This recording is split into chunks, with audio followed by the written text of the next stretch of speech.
Bien, salut tout le monde! On se retrouve avec un excellent ami pour parler, on va en venir très très vite, pour parler de Stargate. Stargate, on va détailler plus en profondeur juste après, mais tout de suite je vous présente donc mon pote, alors que moi je vais appeler Yanneux, ce sera beaucoup plus simple, mais est-ce que tu as envie de te présenter rapidement, voilà, et peut-être ta connexion avec l'univers Stargate? Eh ben oui, du coup, je m'appelle Yann, j'ai maintenant 29 ans. Et Stargate, je pense que c'est la première série que j'ai aimée quand j'étais petit. Donc, étant né dans les années 95, dans l'année 95 même, euh, je pense qu'on voilà, fait partie de ces genres de personnes qui ont grandi avec la trilogie du samedi, avec les séries de soir à 17-18 heures sur M6, ce genre de choses. Et c'était Stargate qui était là en masse, parmi d'autres. Mais bon, celle-là, ouais, elle m'a suivi, on va dire, toute mon enfance. Un peu comme d'autres séries de SF plus grand public, comme les Star Wars et tout ça, ont aussi été présentes. Mais cette série-là, je l'ai toujours vue un peu passer avec les années. Et voilà, au début, bah voilà, c'était une série rigolote. Et puis en fait, vers mes 14-15 ans, je me suis dit, même plus tard, même peut-être même mes 18-19 ans, je me suis dit, mais au fait, je l'ai jamais vu en entier. Et là, je l'ai revu intégralement, tous les Ouais. spin-offs et aussi les autres séries. Et c'est là où j'ai vraiment compris qu'en fait, j'aimais vraiment beaucoup trop cette série. Ça marche. Voilà. Bah déjà, ça se sent. C'est cool, c'est cool. On va avoir plein de choses à dire. Alors, on est tous les deux de 95. 95, c'est une année particulière pour la saga. On va dire saga, hein, ça marche, hein, pour la saga Stargate, puisque c'est en 95 qu'est apparu la première pierre de l'édifice, on va dire, hein, qui est le film Stargate, La Porte des Étoiles, La Porte des Étoiles en québécois. Version Et québécoise. de quoi? Non, rien. Ça va, ça part déjà en cacahuète. Et donc le film est sorti le 1er février en France, un petit peu avant, je crois en 94, et c'est pour ça que il y a eu le doute avant qu'on se connecte aux États-Unis. C'était peut-être novembre 94 de mémoire. Ouais, fin d'année, ouais. Voilà, c'est ça. Donc c'est bien, ça tombe bien, on est en février, on commémore les 29 années. 29 ans, ouh. Alors, ça a été réalisé par Roland Emmerich, qu'on ne présente plus, évidemment. Je suis sûr que facilement, tu en as au moins un de ces films qui vient. Si Ouais, je t'es te où dis là-dessus, là? Independence Day en 96, Godzilla en 98, mon préféré le jour d'après en 2004 et 2012 qui est arrivé en 2009. Récemment, il en a fait d'autres que j'ai pas forcément vus, mais qui restent un peu dans ce même registre de films de démolition, de catastrophes, etc., C'est ça. etc. Qui ont été Et des grands classiques de l'époque, hein. Tous ouais, ces ouais, films-là, on les a vus et revus, hein. clair. Alors, je dirais jusqu'à 2012. Après, peut-être un peu moins. J'ai l'impression, c'est un ressenti personnel. Donc voilà, c'est un bonhomme qui a quand même sa patte et qui s'est fait connaître pour comme tu as dit, des films qui sont devenus des classiques. Bon, Stargate s'insère un peu quand même dans cette volonté de créer un blockbuster voilà, avec du grandiose, tout ça, aussi des démolitions, du spectaculaire, de l'action, etc. Pour présenter brièvement le film, pour ceux qui ne connaissent pas trop, donc on démarre en fait l'action en 1928. Il y a des archéologues qui découvrent des vestiges égyptiens sur le site de Gizeh et ils révèlent en fait une dalle, une sorte de machine en forme de cercle. Et ensuite on revient à notre époque et là donc on découvre un certain Daniel Jackson qui est un chercheur mais qui est rejeté par la communauté des autres égyptologues pour des théories un peu controversées sur notamment la fonction des pyramides. Alors ça s'inspire de véritables théories, c'est ce qui est intéressant. Et c'est d'ailleurs aussi une des pattes un peu, je trouve, de Heinrich, qui souvent, voilà, pour donner un fond de vérité, il s'inspire de croyances ou de réelles recherches qui ont existé. Donc ce fameux Daniel, il va être recruté par l'armée, secrètement, afin de travailler sur un projet, justement en lien avec cette fameuse découverte, la Stargate, qui est un passage vers une autre planète, tous d'autres univers. Donc en fait, lui, il va réussir à décoder un message, ce qui va donner la possibilité de traverser l'espace-temps. Avec lui, on va retrouver Kurt Russell, qui sera le colonel O'Neill, qui sera à la tête de l'équipe, composée de scientifiques et de soldats américains. Et en fait, ils vont franchir cette porte pour découvrir un monde désertique dont la population est sous la coupe d'un tyran. Donc, quand il est sorti, le film, il a ressorti un accueil un peu mitigé, notamment de la part des critiques. Par contre, le public, lui, il a été au rendez-vous. Et assez rapidement, c'est devenu un succès commercial. Et il a acquis au fur et à mesure un statut de film culte de la science-fiction. Donc, tu parlais tout à l'heure de Star Wars. En fait, souvent, voilà, il y a les deux monuments, les deux grands frères adulés par tout le monde qui sont Star Wars et Star Trek. Et en fait, en France et en Allemagne, bah, Stargate s'est vraiment créé une grosse notoriété, beaucoup plus qu'aux États-Unis, par exemple. Voilà. Donc, Stargate, la Porte des Étoiles, c'est le point de départ d'une franchise à succès.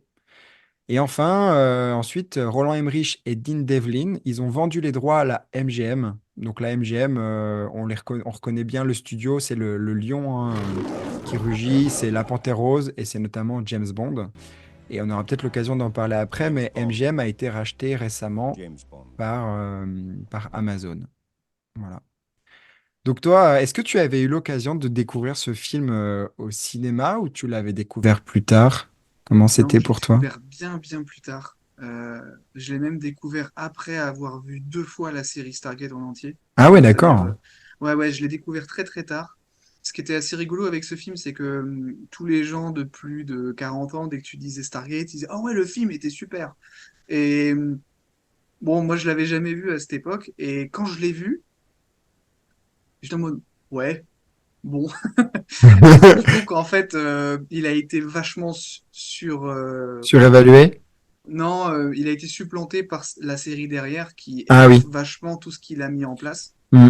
Mais que le film en lui-même, bah en fait, quand tu le vois et tu comprends que il est quand même intéressant parce que la première fois que tu entends parler de cette théorie, comme tu l'as dit, qui est une théorie qui existe vraiment, hein, que en fait, les aliens, tout ce qui est divinité et tout ça sont en fait des anciens, Des des extraterrestres? extraterrestres ou des Ouais, gens, ou même ouais, des anciens humains évolués. ouais. Toutes ces théories-là existent vraiment. Ça s'appelle les nouveaux astronautes ou j'ai oublié un autre nom. Mais voilà, c'est et du coup de mettre ça sur le grand écran, t'as ce côté-là. Ah ouais, c'est intéressant comme idée. Et je pense que c'est beaucoup de gens ont été touchés par le concept plus que par le film en lui-même. Oui, Je trouve que cinématographiquement, j'aime énormément le début. Toute la partie avec Daniel Jackson, avec le débat avec les égyptologues, en plus de critiques de d'autres personnes. Et du coup, tout ce truc-là, ça fait que le début, je le trouve excellent, ouais, mais que après l'arrivée sur la planète Abydos et même le moment où ils sont avec les indigènes, ouais. là, il y a un peu un moment de flottement et le film se termine un peu, voilà, parce qu'il doit se terminer, quoi. Je trouve qu'en lui-même, le film n'est pas exceptionnel.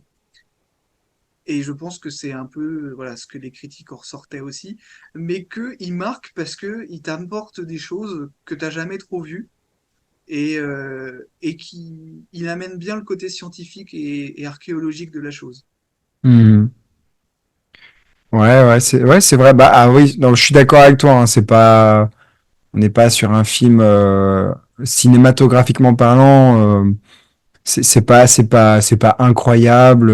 Il n'y a pas des rebondissements de fou. Il n'y a pas un scénario voilà, qui est particulièrement incroyable non plus. Il n'y a pas de retournement de situation, c'est assez linéaire. Voilà, c'est Voilà. ça. C'est juste que tu es en perpétuelle découverte voilà, d'une autre culture. Tu revis dans la culture Égypte ancienne. Et puis tu te poses des questions sur qui sont ces personnes qui arrivent sur des pyramides géantes, qui se posent sur des pyramides plus petites. Donc forcément, après les déguisements, par contre, à l'époque, c'était le point fort parce que les armures qui vont être gardées et reproduites Dans la série ensuite. dans la série avec des variations, Ouais. elles sont toujours aussi impressionnantes et ils ont développé vraiment tout ça, même au niveau des armes, les bâtons qui lancent des trucs d'énergie et tout ça. Voilà, tout ça, ça captive et c'est intéressant. Et c'est surtout ça les forces du film. Ouais. Mais du coup, moi, ma question, c'est pourquoi on parle de ça aujourd'hui? Qu'est-ce qui, toi, t'a fait replonger dans ce film et t'a donné envie d'en reparler? Ouais, c'est une super question. Eh ben, il n'y a pas tellement longtemps, à peu près 2 semaines, le film est passé à la télévision. Et ça faisait quoi? Ça faisait à peu près 20 ans que je l'avais pas vu. Rien que ça. Et j'ai réussi à- En fait, on l'a regardé avec ma mère, contre toute attente. Et j'ai passé un bon moment. En fait, j'ai vraiment passé un bon moment et je me suis dit, tiens, c'est intéressant. En fait, ce que j'ai apprécié avec le film, euh, c'est que c'était un film qui était simple, qui était lisible. Voilà, justement, la trame était simple. Et ce qui m'a plu, justement, c'est pas cette complexité, c'est pas le, il n'y a pas eu d'effet waouh, mais juste, j'ai passé un bon moment. Et puis, il y avait quand même des thèmes, différentes petites choses qui m'ont fait plaisir. Et puis, voilà, c'était une petite Madeleine, quoi, de Proust, de retourner un peu en enfance. Et puis, bah, évidemment, ça m'a fait penser à toi. Et je me suis dit, mais ce serait trop fort, en fait, d'en parler. Alors peut-être je peux te dire ce que j'ai bien aimé dans les thèmes, ce qui pour moi sont quand même des qualités euh, qui font que le film reste agréable. Bah, déjà, il y a des influences à d'autres grands univers, et je trouve que ce mariage tel qu'il existe dans Stargate, j'ai pas l'impression que ça existe ailleurs. On parle de Star Wars, on parle de Star Trek. Il n'y a pas vraiment d'influence, il y a pas trop de parallèles avec Star Wars, si ce n'est que ça se passe quelque part dans la galaxie. Bon, il y a un bestiaire qui est beaucoup plus développé dans la série. Par contre, Star Trek, il y a un lien un peu plus évident, mais encore une fois, qui sera développé davantage dans la série, puisqu'il y a ce côté, on va découvrir des mondes, et on va essayer de voir ce qu'on peut en apprendre. Et ensuite, par contre, il y a un petit côté aventure, moi qui m'a rappelé un peu Indiana Jones par moment, ou même à l'époque, j'avais vu le film La Momie, tu vois, ce côté plus branché Égypte, du Bah, le coup, mix, voilà, c'est ça, le mix aventure, égyptologie, voilà, on est dedans, c'est sûr. c'est ça. Avec moins ce côté horrifique quand même. Enfin, à l'époque, quand j'étais gamin, j'étais un peu terrifié par La Momie quand même, faut le dire. Après, ouais, j'ai le droit Au de... début du film, je pense. Chacun sa sensibilité, ok? C'est ça. Après, ce que j'ai bien aimé, tu vois, c'est aussi que, en fait, j'ai bien aimé les caractères des personnages. Je trouvais qu'ils étaient très identifiables. J'aime beaucoup celui de Daniel et j'ai même des choses à dire, tu vois, sur la représentation de la masculinité dans les années 90. J'ai trouvé ça intéressant. Le capitaine O'Neill aussi, que je trouve génial. En fait, il apporte une belle dose d'humour et c'est toujours bien dosé. Il y a de l'action, mais et d'ailleurs, c'est trop bien parce qu'ils ont réussi à conserver cette signature un peu après dans la série. Il y a des effets spéciaux, comme tu as dit, les costumes que je trouve sympas. Et puis, il y a des effets qui sont numériques, voilà, qui sont ce qu'ils sont, mais qui sont sympas. Il y a des belles trouvailles, c'est cool. Il y a quand même des scènes un peu épiques. Après, voilà, comme tu l'as déjà dit, il n'y a pas trop de rebondissements dans l'histoire. C'est un peu linéaire, c'est plat. Puis il y a des moments de bataille, mais on s'en tape un peu, c'est boum boum bam bam quoi. Voilà. Ouais, c'est ça. Dans les messages que j'ai bien aimés, parce que voilà, j'ai essayé de chercher aussi, on va dire des petites pépites dans le peu qu'il pouvait y avoir, mais bah il y a ce côté, il y a une analyse politique, voilà, euh, un peuple qui est opprimé, qui craint en fait qui craint en fait une fausse divinité. Enfin voilà, si, c'est une fausse divinité. Et en fait, on a ces gens venus d'ailleurs, de nulle part, qui vont en fait révéler la réalité, qui vont révéler la supercherie. Ouais, je trouve ça quand même intéressant. C'est un thème universel. La domination des humains qui est souvent désastreuse et qui sert juste à nourrir les égos de quelques-uns. Et puis par rapport à voilà, la vision de la masculinité, Daniel, en fait, qui fait penser un peu à Milo dans Atlantis. Voilà, le chercheur avec ses petites L'aventurier lunettes. rat de laboratoire. Ouais, c'est ça, qui est mignon, qui est sympa, on a envie de l'aimer. Et puis, tu vois, il est un peu à contre-courant parce que c'est un gars qui est pas une stature physique, mais en fait, à côté de ça, il a des qualités humaines. Il s'intéresse vraiment beaucoup aux autres. Il développe un talent à apprendre des langues. Il a une grosse empathie. Puis voilà, il est gentil, quoi. Et puis il est quand même courageux, téméraire. La Oui, preuve, il a été prêt à passer cette porte, quitte à y mourir. Il se dépasse oui, pour les autres. Enfin voilà, il a plein de belles qualités. Et je trouvais ça intéressant qu'il y ait un personnage masculin qui est contrasté avec cette horde de militaires à deux balles voilà, qui sont tous plus débiles les uns que les autres. Et enfin, pour moi, le message, c'est de venir mettre en valeur l'autre, en fait, l'autre garçon, quoi. Voilà, je c'est trouve ça, ça c'est qu'il cool. y a un vrai contraste. Il y a un vrai contraste entre les deux. Et ce qui est très intéressant, c'est pour ça que le film il est intéressant, c'est que là, tout ce que tu as cité, c'est des bases qui vont être gardées dans la série derrière et qui Mhm. vont être étoffées. Parce que Daniel aura toujours ce rôle un peu de contraster les militaires. Ouais. Parce que dans l'équipe, ce sera le seul qui sera non militaire, même si dans les quatre, il y en a un T'es pas qui est humain? pas de la Terre, qui est pas humain, mais ça reste un militaire voilà, de base dans son peuple.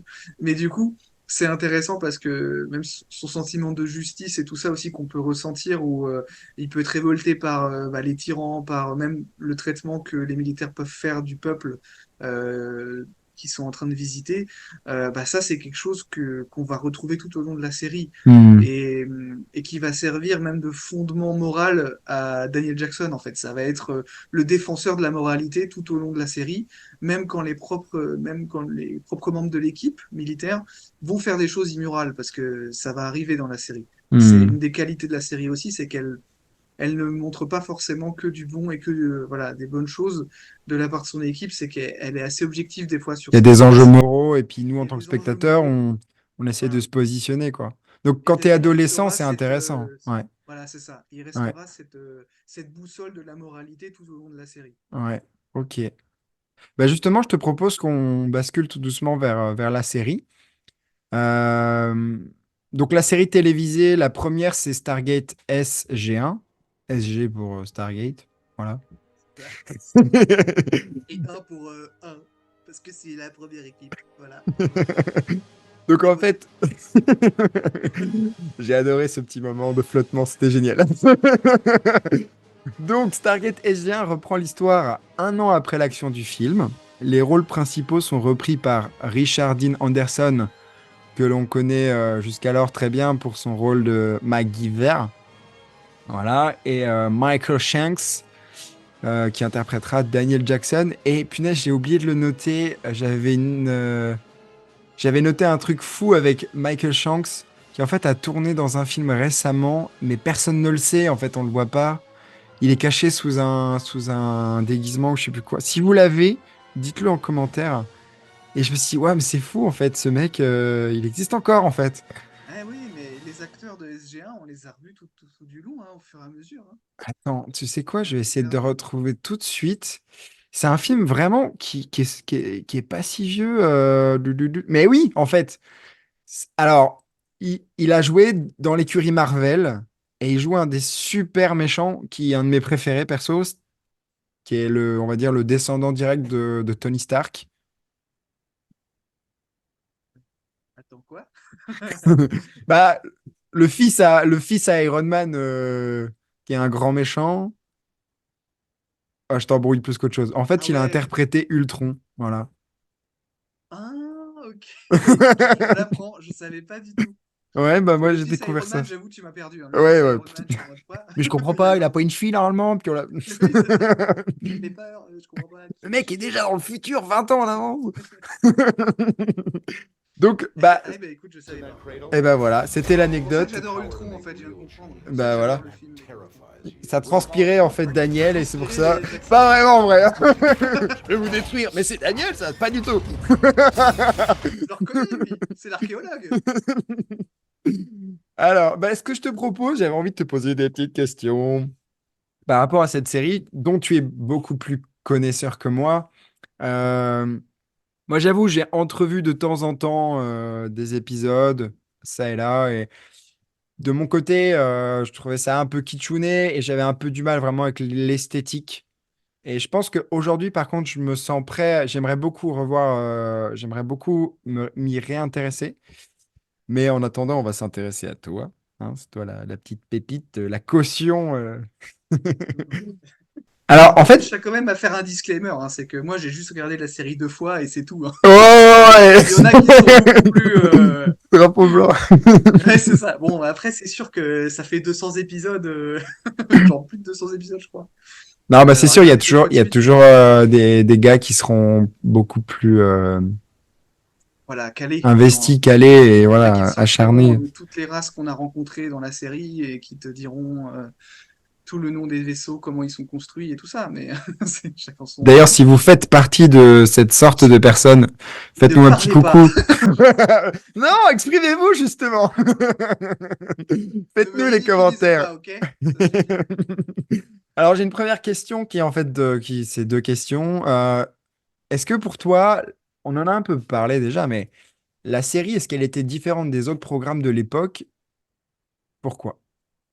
Bah, d'une certaine manière, elle l'était pas parce que c'était l'époque des séries qui passaient à la télé. Et ça, maintenant, c'est vrai que ça fait 10 ans qu'on a oublié que ça existait, voire plus. Ouais, Parce que à l'époque, la diffusion ne se faisait qu'à la télé. C'était soit les programmes du soir à partir de 21 h, soit les programmes de fin d'après-midi à ouais, partir de 17 h. Du coup, il fallait des séries où, si tu loupes un ou deux épisodes, t'es pas perdu. Donc forcément, l'intrigue principale, elle s'étirait sur 22 épisodes d'une saison. c'est le format feuilletonnant en fait, je crois, hein, c'est Voilà, ça le le. format feuilleton classique. Donc, à ce compte-là, tu avais Le Caméléon, Charmed, Buffy contre les vampires, enfin voilà, toutes les séries de l'époque, Hmm. c'était le même truc. Donc, de ce côté-là, elle était pareille. Euh, mais par contre, moi, ce qui me marquait, et pourquoi je l'aimais, c'est que c'était une série, c'était une des seules déjà qui faisait de la SF à l'époque, de la vraie SF, parce que au début, c'est de la SF gentillette, hein, genre ils se trimballent d'une planète à l'autre à travers une porte des étoiles et tout ça. Mais au fur et à mesure des saisons, la technologie et l'exploration de la galaxie est de plus en plus ouverte et de plus en plus visible. Et surtout que on arrive aussi, on est face à des phénomènes scientifiques de l'espace, des voyages dans le temps à cause du Soleil, des trous noirs, des trucs comme ça. Enfin, voilà, la SF un peu galactique qui s'installe de plus en plus. Et donc ça, de ce côté-là, il n'y avait pas trop d'équivalent et, euh, et avec une intrigue qui avançait quand même assez vite par rapport aux autres séries. Ouais, Une autre que j'aimais beaucoup à l'époque, c'était le Caméléon avec Jacques ouais, Vallée. j'adorais aussi, ouais. Mais ça Et traînait en longueur. voilà, tu loupais 3 saisons, C'était tu le tellement savais pas. Je veux dire, frustrant. Ouais, c'était voilà, tu savais pas que en fait entre-temps il s'était passé des trucs parce que c'était toujours le même principe. ouais. Euh, T'avais un schéma narratif qui était toujours le même. C'est ça Aujourd'hui, que les gens, voilà, ils crieraient au scandale. ça ne m'attirait plus. On dirait que c'est des épisodes filaires et enfin, Voilà, c'est ça. ouais. Et c'est pour ça que c'est intéressant de voir que le contexte de comment on regarde influe énormément sur le produit fini, comment il va être fait et comment on va le consommer. Hmm. Et du coup, Stargate avait une évolution plus rapide parce que même si tu avais un schéma narratif identique à chaque épisode, arriver sur une planète ou à événement de base, un truc qui se passe, on est dans la mouise, on essaye de s'en sortir et on y arrive. Enfin, voilà, les épisodes sont toujours comme ça. Mais par contre, ce qui se passe dedans et l'impact que ça va avoir sur le développement de l'histoire d'une manière générale était toujours assez présent et quasiment aucun épisode ne sert à rien. Et c'est ça qui est intéressant, c'est que même les épisodes filler, il y a beaucoup de fans où leurs épisodes préférés, ce sont des épisodes filler qui ne font pas développer l'histoire. Parce que souvent, si ça ne développe pas l'histoire dans Stargate, ça développe les personnages. Hmm. Et même si on est Leur un peu sur lien, ouais, voilà, leurs liens entre eux, ouais, leur identité, même si on est encore un peu sur des archétypes à l'époque, hein, ils sont pas mitigés, noir et blanc, comme on peut avoir maintenant avec des personnages torturés. Ils sont quand même assez droits dans leurs bottes. Mais il y a quand même des enjeux moraux, des enjeux politiques, des enjeux militaires. Enfin, voilà, il y a plein de choses qui se mettent en place. Et du coup, ça évolue à chaque épisode. Ce qui fait qu'à chaque fois que tu regardes un épisode de Stargate, tu as quand même l'impression d'avoir vu quelque chose et ne pas Intéressant. avoir perdu 40 Ouais. minutes de ta vie parce que ça n'a pas avancé dans l'intrigue, tu vois. Hmm. Parce que voilà, soit ils utilisaient l'épisode pour développer un thème par rapport à une race alien qui pourrait être intéressante. Et voilà, tu avais plein de choses comme ça qui venaient en jeu. Faut que tu me stoppes, sinon je vais enchaîner Non, mais il n'y a pas de problème, je forcément te et puis laisse. c'est parti. Il y a un épisode, par exemple, je sais, qui est cultissime et qui est ultra drôle. J'ai déjà vu des extraits. Ils ont repris le principe du film Un jour sans fin, Oui, c'est où ça. ils sont bloqués dans une boucle temporelle. Et Richard Dean Anderson, donc le général O'Neill, C'est un peu, il arrête pas, il pète un câble. À un moment donné, il joue au golf devant la porte oui, des c'est ça. étoiles. Et puis, à un moment... Et et à un moment donné, carrément, il embrasse sa coéquipière et il dit: Oh, j'ai toujours rêvé de le faire. Clac! Il sait qu'il est à la fin de la boucle. Ou carrément, il va voir et son général ou je sais pas quoi. Il dit: Bon, je démissionne. je démissionne! Le gars, il est en caleçon devant lui, je sais pas quoi. Ouais, ouais, c'est ça. Et en fait, ce qui est incroyable avec cet épisode, c'est comme tu dis, et ça montre, c'est intéressant de citer ça, parce que ça montre aussi la richesse de Stargate dans l'écriture, parce que cet épisode-là, on pourrait croire que c'est un épisode comique, mais en fait, c'est un épisode qui est hyper important sur le personnage du capitaine O'Neill, O'Neill, parce ok. que, en fait, il dévoile des choses dans cet épisode que tu ne verras plus jamais de la série. Euh, Parce qu'en fait, il sait quand ils sont dans une boucle et que de toute façon, ça ne sert à rien. Parce que, en fait, tout le long de la série, on sait qu'il y a une relation entre O'Neill et Carter, mais à part ce baiser-là, il n'y aura plus jamais rien qui ne sera montré à partir de cet épisode. Il n'y aura que des sous-entendus. Et du coup, c'est très fin parce que tu sens que les scénaristes, ils ont prévu le truc, ils ont dit, allez là, vas-y, on on le laisse lâche. aller. On fait comprendre qu'il y a vraiment quelque chose parce qu'avant cet épisode-là, on n'est pas sûr. Hmm. Cet épisode-là, il accepte le truc. Et en fait, c'est 5 saisons plus tard que tu comprends que quand, à la fin dans les 2 dernières saisons, O'Neill n'est plus dans le SG1, c'est un autre membre qui prend la Ah tête du ouais. SG1. Et O'Neill, en fait, il passe, un moment, saison 8, il passe général, et saison 9 et 10, il n'est plus dans la série. Ça a dû Et, être un sacré truc pour les fans, ça, hein.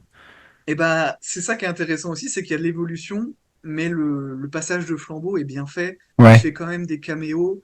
Dans Universe, tu le revois encore plus au-dessus, parce qu'il est même plus commandant du SGC, c'est qu'il est carrément dans la hiérarchie militaire proche du président.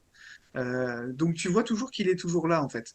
Mais juste, voilà, il a laissé sa place. Avant lui, c'était le général Hammond, qui, Mhm. pareil, au bout de la saison, bon, je vais me mélanger dans les saisons, hein, mais c'est Oui, c'est Francis pas grave. Oufflet aussi, pareil, qui laisse sa place. Donc toutes ces choses-là font qu'on est habitué des fois à voir des personnages partir, mais de savoir qu'il n'est pas mort, ça fait du bien, tu vois. Mais Ouais. du coup, à partir du moment où il part, en fait, il y a juste un sous-entendu à un moment qui est fait où tu comprends qu'ils ont enfin vécu leur vie ensemble, O'Neill et Carter, mais que ça se fait à partir du moment où O'Neill n'est plus dans les SGC, en fait. Mhm. Mais ça, pareil, tu ne le verras jamais. Donc, shipper les protagonistes ensemble dans Stargate, c'est mort, hein, parce que ils te laissent rien.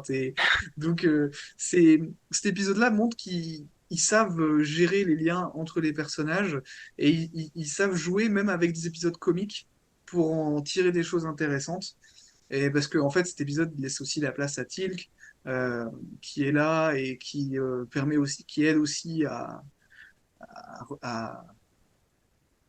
à remotiver O'Neill et tout ça. Donc, c'est des épisodes comme ça qui font la richesse de Stargate, c'est que il y a quand même une situation qui est grave, qui est dangereuse pour eux. Ouais, ouais. Il y a de l'humour et il y a quand même de la profondeur et du développement de personnages. Mhm. C'est ce qui, pour moi, fait que c'est une série qui est touchante parce que elle ressemble un peu au film où tu dis elle est simple. Le film est simple, il n'essaye pas de faire des choses incroyables, mais ce qu'il fait, il le fait bien et tu es content de le voir, tu vois. Ouais. Tu Je passes un pense bon que moment. c'est vraiment le genre d'ingrédient, c'est ce que j'ai retrouvé à plusieurs reprises hein, quand j'écoute des interviews, des commentaires, tout ça. Les gens disaient ça, hein, c'est que la série ne prend pas de haut. Même en fait, pas les réalisateurs, mais ceux qui font le script, tout ça, ils prennent pas de haut leurs spectateurs, mais par contre, ils ont beaucoup d'amour pour eux et ils les respectent beaucoup. Ils ont un grand respect pour leurs personnages, pour les intrigues, et ça va tellement loin que, alors justement, je me posais la question, parce que ça existe aussi avec Star Wars et certainement avec Star Trek, je sais pas. Mais il y a une espèce de wiki, en fait, d'encyclopédie en ligne. Et il y a des gars, en fait, qui se sont spécialisés là-dedans, qui ont commencé voilà, à mettre en ligne en fait une quantité astronomique d'informations sur les personnages, les planètes, les intrigues, des détails qui pourraient sembler inintéressants, mais ben voilà, certains voilà, ils apprécient. Et en fait, les gens sont tellement avides de tout ça qu'ils font très attention. Et même, il y a eu des fois, quelques erreurs qui ont été faites. Et donc, les fans, ils ont un peu râlé, tout ça, mais ça se répondait bien, justement. Ils montraient qu'il y avait un respect l'un de l'autre, une volonté que ça se passe bien, de faire plaisir. Et je pense qu'il y a aussi ça, et c'est pour ça qu'un programme, certainement, il dure aussi longtemps. C'est quand les fans, ils sentent que, voilà, qu'on leur apporte quelque chose qui est bien fait, qui leur apporte de la joie, du bonheur. Enfin, il y a quelque chose de cet ordre-là, quoi. Ouais, ouais, bah du coup, il y a un site en France qui est très connu, c'est Stargate Fusion, qui fait la même chose que tu disais, là, qui regroupe tout. Il y a aussi un site aux États-Unis, mais j'ai oublié le nom. Ouais. Mais voilà, il y a ce côté-là. Et comme tu dis, les scénaristes, les producteurs sont très proches de la fanbase. Joseph Malozzi, il communique beaucoup. C'était lui le producteur à partir de mi-saison 5, je crois. Euh, les écrivains des scénarios aussi, qui étaient aussi coproducteurs et tout ça, ils ont toujours énormément dialogué avec les fans. Ouais, très vite, Et, ouais. Ouais. et voilà, et même là, ces dernières années où il y a toujours eu des gens qui ont voulu faire remonter cette Relancer, série, ouais. voilà, et ben les scénaristes et les producteurs étaient derrière, tu vois, ils étaient là en mode ouais, les gars, on va y arriver et tout. Ouais, et c'est fou d'ailleurs parce que quand tu regardes là, il y a tellement. En fait, il y a énormément de gens qui sont fans et qui ont envie de faire des choses, qui font des choses, qui ont milité même pour réaliser des jeux vidéo, qui ont voulu faire des réalisations cinématographiques. Et puis à chaque fois, c'est avorté. Par exemple, là, j'ai découvert, donc il y a quasiment pas de jeu en fait qui existe. Alors que c'est un univers qui est extrêmement riche et quand tu écoutes les fans, ben, ils ont envie de plein de choses et tu te dis mais c'est Tout à fait. dingue que rien n'ait été fait. Et même certains, ils ont réussi à développer un jeu vidéo assez qualitatif. Et entre-temps, bah, ça a été racheté. En fait, la MGM a été rachetée par Amazon. Et bah non, en fait, C'est ils ça. ont, ils en ont pas voulu. C'est J'ai fou. comme une impression de malédiction sur cette série où Ouais, déjà, sur les trois séries qui existent, on a quand même deux qui n'ont pas eu de fin. Et pourtant, les scénarios de fin, ils existent. Tu vois, les scénaristes, ils les ont mis, ils les ont communiqués. Pour Stargate Atlantis, il y avait un film de fin qui devait arriver. Pour Stargate Universe, il y avait une saison de fin et un film de fin qui devait arriver aussi. Donc tout a toujours été dans les tiroirs. Et comme tu dis, il y a plein de gens qui ont essayé de faire des jeux, qui ont essayé ensuite voilà, de faire en sorte qu'ils puissent sortir. Et ça a toujours été stoppé. Le premier facteur, c'est que la MGM, pendant longtemps, elle a été au bord de la faillite pendant des années, hmm. et que Stargate, même si Coûtait c'était cher assez peut-être. populaire, alors, mais c'est surtout qu'elle n'était jamais à la hauteur du succès qu'ils auraient voulu, parce que Ouais, même si elle ouais. était populaire, ça n'a Ici en jamais France, été, ouais, voilà, dans son propre pays déjà, c'est pas aussi coté. voilà. C'est connu, mais en dessous de 30 ans maintenant, plus personne connaît Stargate. Enfin, voilà, Hmm. je veux dire, si t'es pas né dans les années 90, connaître Stargate, c'est chaud. Ouais, Donc, forcément, déjà, tu joues avec une franchise où ça parlera qu'à un certain type de population. ouais, ouais. Et donc, tout le monde a toujours été réticent pour refaire quelque chose sur Stargate, alors que je veux dire, il y a énormément de possibilités pour faire quoi que ce soit. Et Stargate Universe le prouve, c'est qu'ils ont changé les codes. Ça n'a pas plu à certains fans, mais ça a plu à d'autres et ça a ramené des nouveaux aussi. Et ça a surtout montré que dans l'univers Stargate, tu peux changer le ton de la série, mais toujours faire quelque chose de très intéressant et de très bon qualitativement. Hmm. Donc, voilà, c'est Plus, ça plus qui est récemment, là, intéressant. ils ont essayé de relancer le truc avec une série qui revient aux origines, tel que son nom l'indique. En fait, bah, quand on a présenté le film au tout début, on parlait de Catherine Langford. Non, c'est pas Oui, c'est ça. ça, Catherine Langford. Si, si. Allez, j'en reviens pas. Allez. 1928, donc la découverte de la porte. Ils ont essayé de faire une série et en une seule saison. Alors, je serais très curieux de la voir. En fait, j'aimerais bien tout voir, mais apparemment, c'est pas fameux. Est-ce que tu avais eu l'occasion, toi, de.